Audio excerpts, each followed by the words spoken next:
சிம்பிளா, ஹெல்தியா, இரும்பு, பொட்டாசியம் சத்துமிக்க சுண்டைக்காய் சாதம் எப்படி பண்ணுறதுன்னு பார்க்கலாம். இது கொங்குநாடு கிராமத்து முறையில ஒன் பாட்ல பண்ண போறோம். முதல்ல சுண்டைக்காய் எடுத்துட்டு நல்லா அத தட்டிட்டு விதைகள ரிமூவ் பண்ணிடணும். இதுக்கப்புறம் இத வாஷ் பண்ணிறலாம். குக்கர்ல எண்ணெய் ஊத்திட்டு கடுகு, கடலப்பருப்பு, உளுத்தம் பருப்பு போட்டு நல்லா ரோஸ்ட் பண்ணணும். இதிலேயே சின்ன வெங்காயம், பூண்டு, கறிவேப்பிலை, பச்சை மிளகாய் இல்ல வரமிளகாய் போட்டு அதையும் நல்லா ரோஸ்ட் பண்ணுங்க. லைட்டா ப்ரௌன் ஆகணும். அப்பதான் இந்த சாதம் டேஸ்ட்டா இருக்கும்.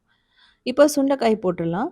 இதிலேயே பெருங்காயம், மஞ்சள் தூள், மிளகாய் தூள், கொத்தமல்லி தூள் கூட நீங்க போடலாம். மிளகாய் தூள் அப்படின்னா குழம்பு மிளகாய் தூள். இதெல்லாம் போட்டு கொஞ்சமா உப்பு போட்டுருங்க. இப்போ புளி தண்ணி ஒரு 1/4 கப் ஊத்திடலாம். இதையும் நல்லா கொதிக்கட்டும். கொதிச்சு அந்த சுண்டைக்காய் நல்லா வெந்துடணும். அந்த புளி தண்ணி அதில் இறங்கிடும். இப்போ பார்த்தீங்க அப்படின்னா கிட்டத்தட்ட ஒரு 4லேருந்து 5 கப் தண்ணி ஊற்றலாம்.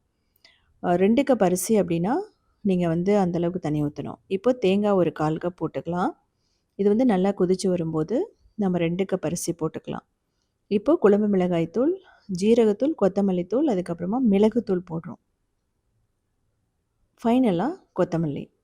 நெய் ஒரு 2 டேபிள் ஸ்பூன் ஊற்றிட்டு மூடி கிட்டத்தட்ட ஒரு 4 விசில் மீடியம் ஃப்ளேம் வச்சிங்கன்னா சூப்பராக ரெடி ஆகிடும்.